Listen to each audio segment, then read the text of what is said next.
Bene data bakundwa b'umwami Yesu Kristo, mwese abakurikira izi nyigisho tubahaye ikaze mu biganiro bya Saveur Divine.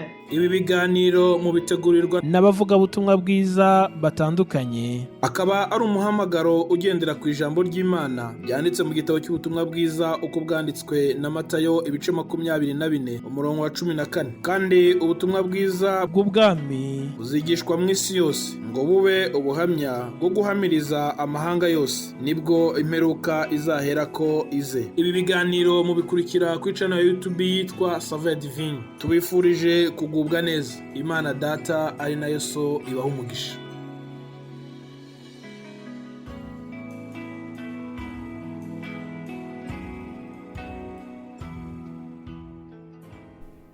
Yesu ashimwe bakundwa bene data abakurikira iki kiganiro Saveur Divine, ndabaramukije mu izina rya Yesu Kristo umwami n'umukiza wacu. Amahoro yiwe naganze mu mitima yanyu aho muherereye hose. Bifurije gutangira iki cyumweru neza, bifurije umugisha uva ku Mana, bifurije ineza y'Imana igumane namwe. Reka dutangire iki kiganiro dusoma amagambo meza tubona muri Yesaya, igitabo cy'umuhanuzi Yesaya igice 49 ku murongo wa 15. Handitse ngo, mbese umugore yakwibagirwa umwana yonsa ntababarire uwo yibyariye? Icyakora bo babasha kwibagirwa, ariko njye sinzakwibagirwa. Dore nguciye mu biganza byanjye nk'uca imanzi. Aleluya. Nshuti z'umusaraba, hano muri Belgique umunsi w'ejo ku cyumweru hashize habaye umunsi mukuru w'ababyeyi.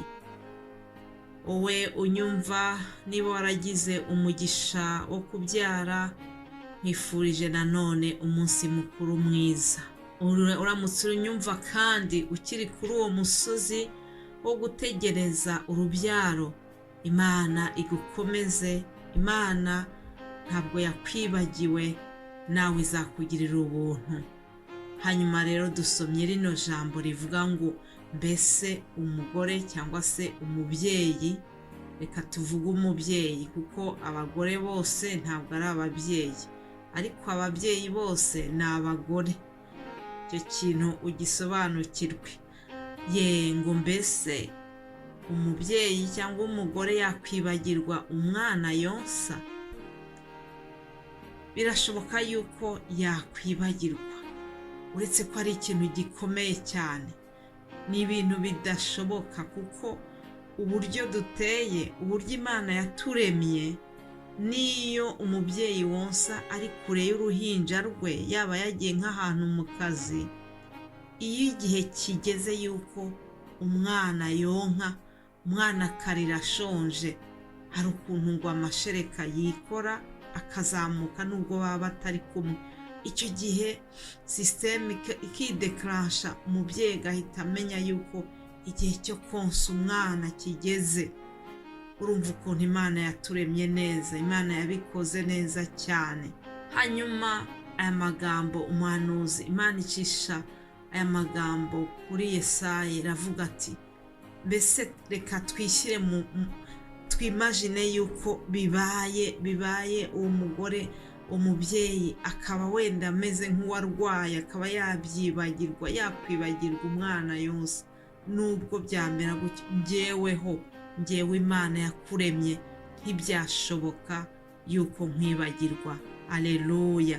Nshuti z'umusaraba, hari igihe umuntu agera mu bikomeye, hari igihe umuntu aba ku musozi w'ikibazo iki n'iki, akaba yageraho akumva amajwi ya Satani aza kumwongorera amubeshya ngo yewe ngo rega ngo Imana ishobora kuba yarakwibagiwe.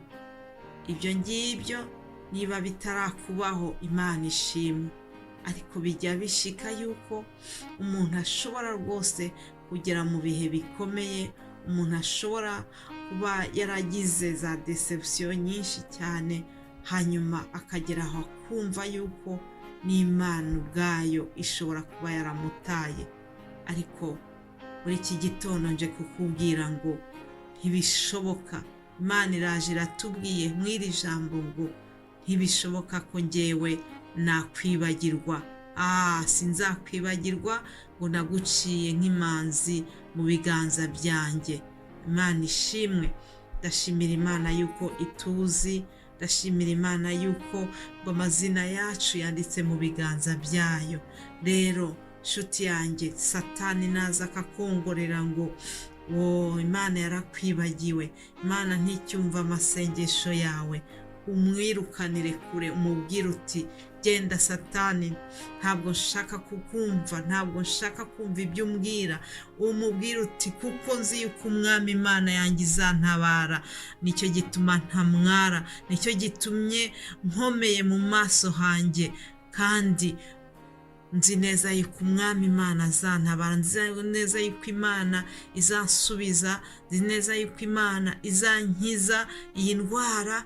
None ntabwo nzakorwa n'isoni. Ubwire Shitani uti genda kure yanjye, ntabwo nzakorwa n'isoni. Imana iri kumwe nanjye, Imana irampetse, kandi n'ukuri iri jambo ndakwinginga kugira ngo rikubere impamba y'iki cyumweru dutangiye. Imana ishimwe. Hanyuma rero nk'uko mumenyereye, abamenyereye bino biganiro, buri wa mbere tuba dufite umutwe w'ijambo tugenderaho. Muri iki cyumweru tuzaganira ku ijambo rivuga ngo mukundane, mukundane. Turifashisha ahantu habiri tubona mu rwandiko rwa mbere rwa Yohana. Urwandiko rwa mbere rwa Yohana rutandukanye n'ivanjiri ya Yohana, ni ibitabo bitandukanye. Reka rero dusome urwandiko rwa mbere rwa Yohana igice cya 3 umurongo wa 18. Handitse ngo bana bato, twe gukundana urumamo mu magambo cyangwa ku rurimi, ahubwo dukundane mu byo dukora no mu by'ukuri. Hanyuma irindi jambo turaribona ku gice cya 4, Yohana wa mbere igice cya 4 umurongo wa 7. Handitswe ngo bakundwa, dukundane kuko urukundo ruva ku Mana. Umuntu wese ukunda yabyawe n'Imana kandi azi Imana. Udakunda ntazi Imana kuko Imana ari urukundo. Haleluya. Udakunda ntazi Imana kuko Imana ari urukundo.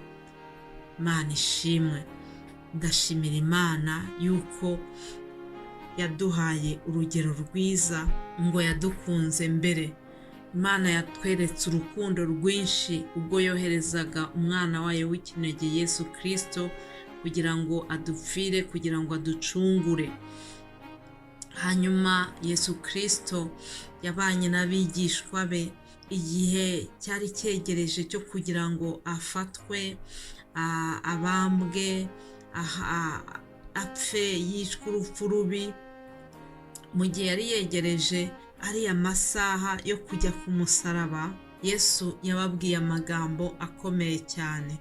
Mu ivanjiri ya Yohana igice cya 13 umurongo wa 34 handitse ngo ndabaha itegeko rishya, ngo mukundane nk'uko nabakunze, mube ariko namwe mukundana. Haleluya. Ibyo nibyo bose bazamenyeraho ko muri abigishwa banjye nimukundana. Iri tegeko rishya rero Yesu yarabahaye niryo Yohana yasubiyemo muri kiriya gitabo hariya nabasomeye mu rwandiko rwa mbere rwa Yohana.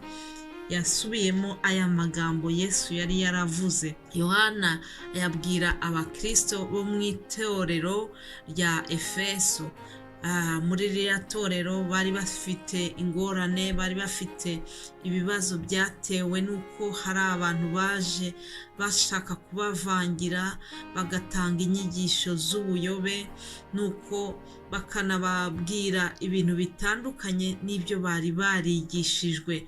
Nuko rero Yohana arabahugura, arababwira ati mwirinde izo nyigisho z'ubuyobe, ati ikintu mugomba gushikamaho, mugomba gukomeraho ni cya kindi Yesu yatubwiye cyo gukundana. Haleluya! Muri iyi minsi ya nyuma, iminsi ikomeye y'imperuka, bimwe mu bimenyetso Imana yavuze bizagaragaza iyi minsi ni uko ngo urukundo rwa benshi ruzakonja. Ariko bene data, ndabinginga ngo twebweho, twe kumera nk'abapagani, twebweho twe kugira rwa rukundo rukonje, ahubwo dukomeze dukundane nk'abana b'Imana. Icyo nicyo kizatuma abo hanze, abataramenya Yesu Kristo, nibabona ukuntu dukundana, nabo bazavuga bati bariya abantu ni abakristo koko. Bizatuma nabo bagira inyota yo gukurikira Imana, yo kubana na Yesu, kuko bazabona yuko dukundana. Reka rero ndekeraho, bene data bazakomeza kubasobanurira no kubigisha ku byerekeranye n'urukundo rw'Imana. Yesu nabagirire neza, mugire umunsi mwiza. Amen.